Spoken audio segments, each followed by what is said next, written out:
Assalamualaikum warahmatullahi wabarakatuh. Halo semuanya, pada kesempatan yang berbahagia ini kami akan mempresentasikan materi tentang graf. Sebelumnya izinkan saya memperkenalkan anggota kelompok saya. Yang pertama adalah Abdul Ghoir, yang kedua adalah Andri, yang ketiga adalah Ananda Alamul Ikram, keempat Ibnu Nizam, selanjutnya ada Fikasa Sabiatinanda, yang keenam Meili, dan yang ketujuh Rendi Kurniawan, yang terakhir saya sendiri atau Syarif Muhammad Al-Haiza.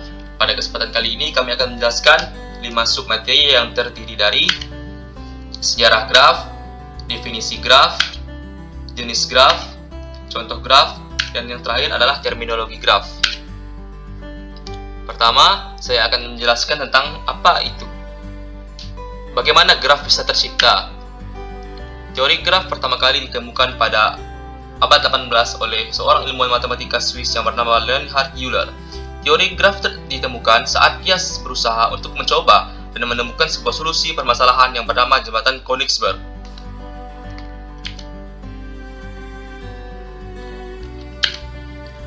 Berikut adalah gambar Leonhard Euler dan jembatan Königsberg yang ingin diselesaikan oleh seorang ilmuwan tersebut.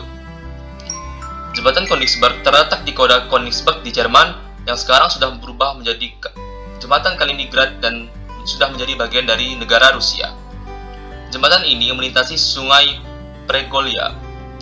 Letak geografis dari jembatan ini menghubungkan 4 daratan berbeda melalui 7 total jembatan yang tersedia untuk menyeberangi masing-masing daratan yang tersedia juga.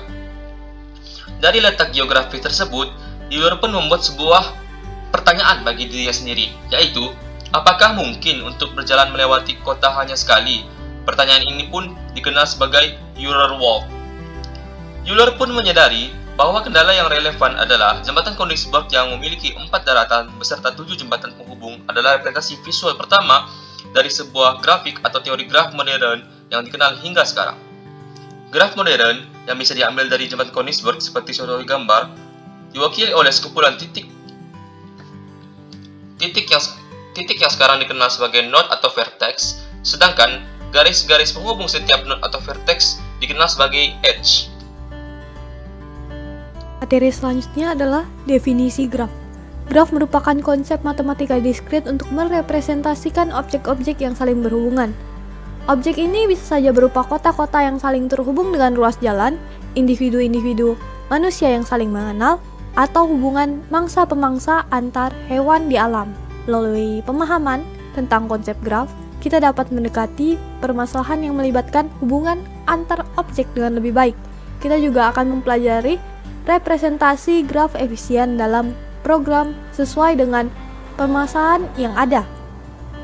Graf digunakan untuk merepresentasikan objek-objek diskrit dan hubungan antara objek-objek yang saling berhubungan, sehingga secara sederhana, graf didefinisikan sebagai kumpulan titik yang dihubungkan oleh garis-garis atau sisi.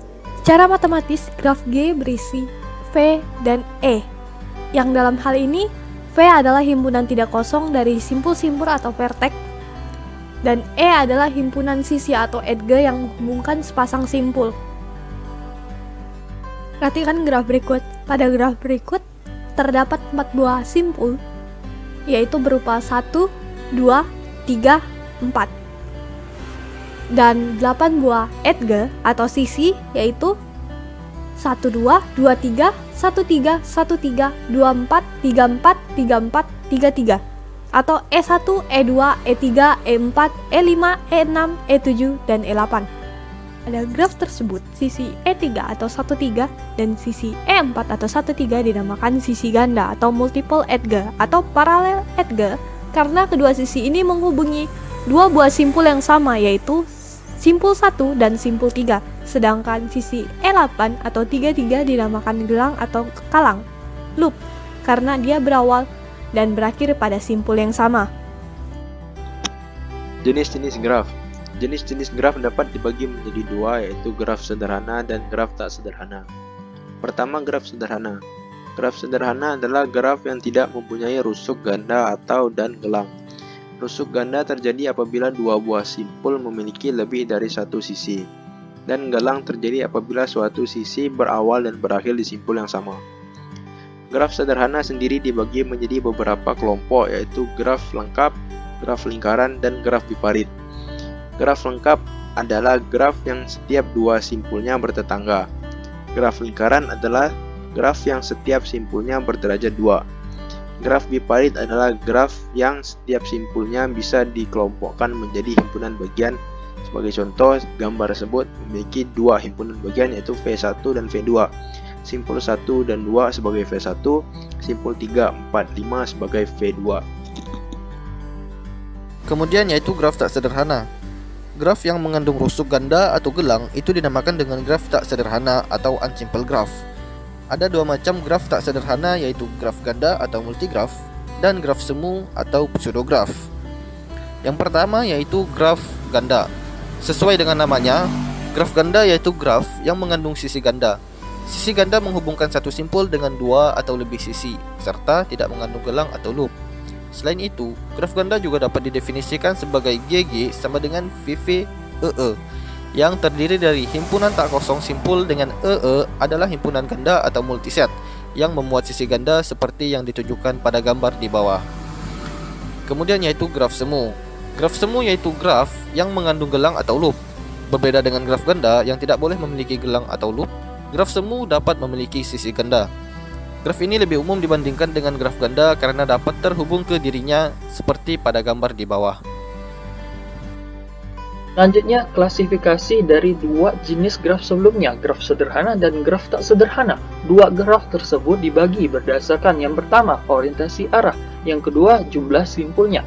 Yang pertama yaitu orientasi arah. Graf juga dapat dikelompokkan berdasarkan orientasi arah pada rusuknya. Pengelompokan berdasarkan orientasi arah pada rusuknya digolongkan menjadi dua. Yang pertama, graf tak berarah, dan kedua, graf berarah. Yang pertama yaitu graf berarah. Graf berarah adalah graf yang setiap rusuknya memiliki orientasi arah. Rusuk pada graf berarah disebut dengan busur arch ya. Jadi langsung saja ini contoh ini ya. Yang di lingkaran merah ini yang disebut dengan arch ya, busur. Jadi ini ke arah mana yang ditentukan ya. Jadi sebentar contohnya seperti yang ini. Yang pertama ini mengarah 3 ke 1. Yang selanjutnya yaitu graf tak berarah. Graf tak berarah adalah graf yang rusuknya tidak mempunyai orientasi arah. Ya, jadi seperti contoh ini. Ya, ini simpulnya dan di sini tidak ada arah, tidak seperti sebelumnya. Yang selanjutnya yaitu graf berdasarkan jumlah simpulnya. Diketahui bahwa suatu graf pasti terdiri dari paling sedikit satu simpul. Berdasarkan jumlah simpulnya, maka graf dibedakan menjadi dua, yaitu graf berhingga dan graf tak berhingga. Yang pertama yaitu graf berhingga. Graf berhingga yaitu graf yang simpulnya terdiri dari NN buah ya. Jadi lebih ya, lebih dari satuan, bahkan puluhan ya. Di atas puluhan. Bahkan bisa ratusan. Contohnya sebagai berikut ini. Misalnya NN-nya 10 ya, NN-nya 10 ataupun NN-nya 20 dan lain sebagainya macamnya. Contohnya seperti berikut ya. Ini 1. Banyak ya. Yang pada intinya dapat dihitung simpulnya. Lalu selanjutnya graf tak terhingga. Graf tak terhingga yaitu graf yang jumlah simpulnya tak terhingga. Ya, nama juga tak terhingga, artinya unlimited ya. Jadi seperti berikut ini. Ya, grafnya. Ini akan terus dibuat terus karena dia seperti ini modelnya, nggak ada habisnya. Jadi seperti berikut. Baiklah, di sini saya akan menjelaskan tentang aplikasi pada graf. Pengaplikasiannya yang pertama yaitu mencari lintasan terpendek. Persoalan ini sangat penting dalam pengoptimasian keputusan yang akan diambil.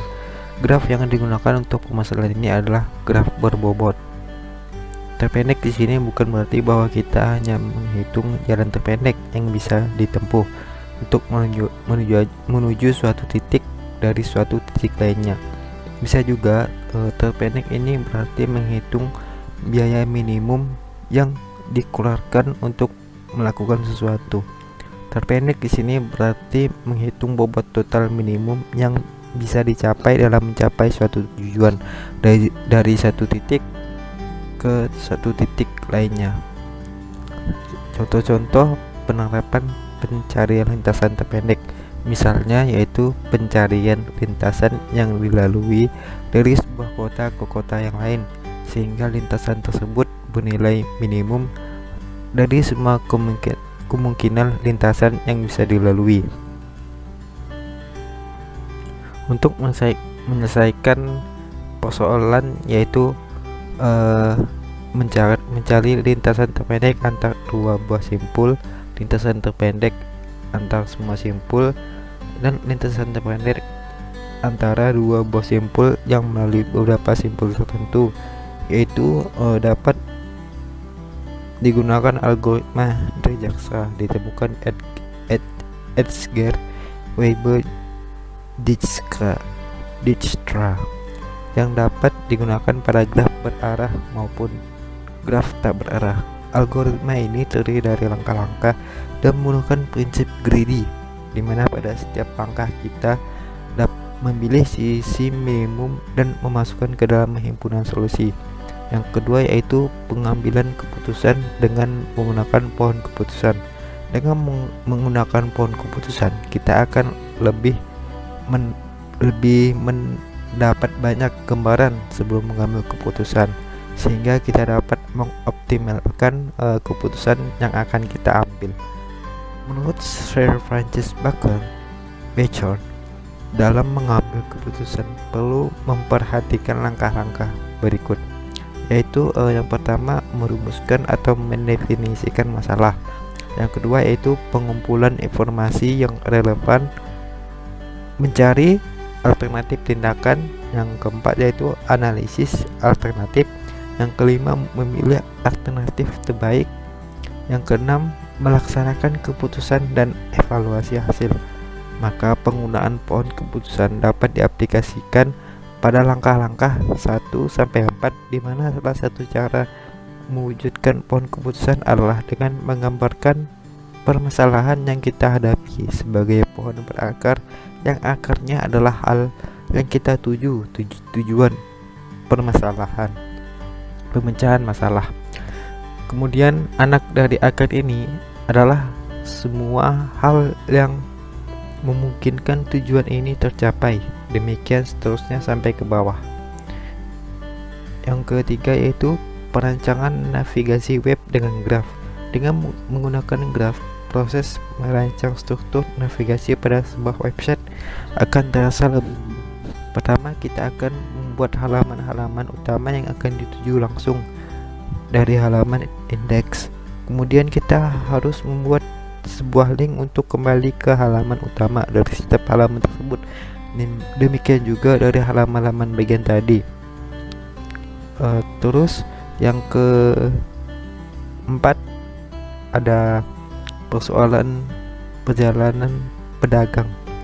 Menentukan sirkuit yang harus dilalui apabila seseorang pedagang berangkat dari sebuah kota ke kota lainnya, singgah ke kota lainnya tepat satu kali dan kembali ke kota asal keberangkatan, yaitu dengan cara menggunakan sirkuit Hamilton.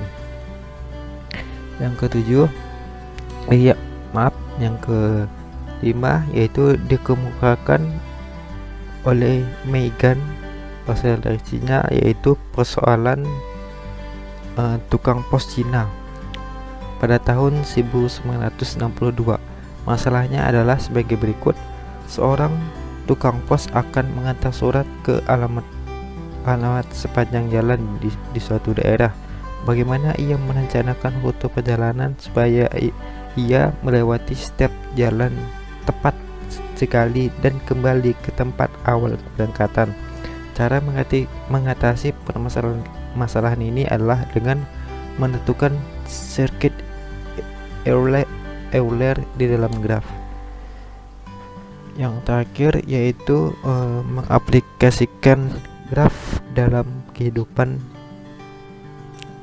Ada banyak hal yang dalam kehidupan ini dimana kita dapat mengaplikasikan teori graf, yaitu aplikasi teori graf bisa kita saksikan bila Anda mengendarai mobil atau menumpangi angkot. kita punya banyak alternatif lain untuk sampai ke tujuan. Namun ada jalan yang satu arah, ada titik-titik kemacetan, ada jam-jam sibuk. Dengan pemahaman tentang telegraf, para ahli transportasi mengatur agar lampu lalu lintas menyala dengan warna dan saat yang tepat. Selain itu, pengetahuan tentang telegraf juga diaplikasikan dalam pengaturan jalur penerbangan agar tidak ada pesawat yang bersimpangan. Pengaturan jalur telekomunikasi ketika ada pelanggan yang melakukan panggilan telepon, pengaturan jalur pelayaran, serta segala sistem yang berkaitan dengan objek diskrit dan hubungannya dengan objek yang lain. Terminologi graf. Terminologi adalah kata yang digunakan untuk menunjukkan istilah yang digunakan dalam konteks graf. Adapun terminologi graf memiliki beberapa jenis. Yang pertama, ketetanggaan atau adjacent. Dua buah simpul dikatakan bertetanggaan bila keduanya terhubung langsung. Dapat kita lihat pada gambar, simpul 1 bertetanggaan dengan simpul 2 dan 3, simpul 2 bertetanggaan dengan simpul 1 dan 3, simpul 3 bertetanggaan dengan simpul 2 dan 4, simpul 4 bertetanggaan dengan simpul 1 dan 3. Yang contoh kedua, simpul terpencil atau isolated vertex. Simpul terpencil merupakan simpul yang tidak memiliki sisi yang bersisian dengannya. Contoh pada gambar dari graf di atas kita lihat bahwa simpul 5 merupakan simpul terpencil. Yang ketiga, graf kosong atau null graf. Graf kosong merupakan graf yang himpunan sisinya merupakan himpunan kosong. Ini dapat kita lihat pada gambar, terlihat bahwa tidak memiliki sisi yang menghubungkan simpul satu sama lain. Dan yang keempat, derajat atau degree.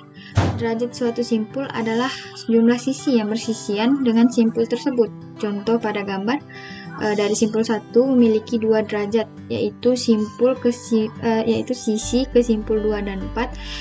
Simpul 2 memiliki 2 derajat, yaitu sisi ke simpul 1 dan 3, dan seterusnya. Baiklah, selanjutnya ada lintasan. Sebuah lintasan pada sebuah graf adalah jalan apabila semua sisi dan semua titiknya berbeda. Nah, di sini bisa kita lihat pada contoh tersebut, lintasan pada graf ini yaitu L1. Kemudian yang kedua ada graf terhubung atau connected graph. Nah, bila terdapat suatu lintasan yang menghubungkan setiap pasang simpul di G, maka graf tersebut adalah graf terhubung. Nah, contohnya pada graf 1 dan graf kedua ini bisa kita lihat juga. Yang pertama, grafnya terhubung ya, menyambung semuanya simpul-simpulnya. Sedangkan pada graf kedua ini tidak menyambung simpulnya. Kemudian yang ketiga ada cut set. Cut set dari graf terhubung G adalah himpunan sisi yang bila dibuang dari G menyebabkan G tidak terhubung. Jadi cut set ini selalu menghasilkan 2 buah komponen. Nah, bisa dilihat juga gambarnya, dia selalu menghasilkan 2 buah komponen. Selanjutnya yang terakhir ada graf lingkaran. Adalah graf sederhana yang setiap simpulnya berderajat 2. Jadi graf lingkaran ini dengan n simpul dilambangkan dengan Cn. Sekian materi kami, mohon maaf apabila ada kesalahan. Wassalamualaikum warahmatullahi wabarakatuh.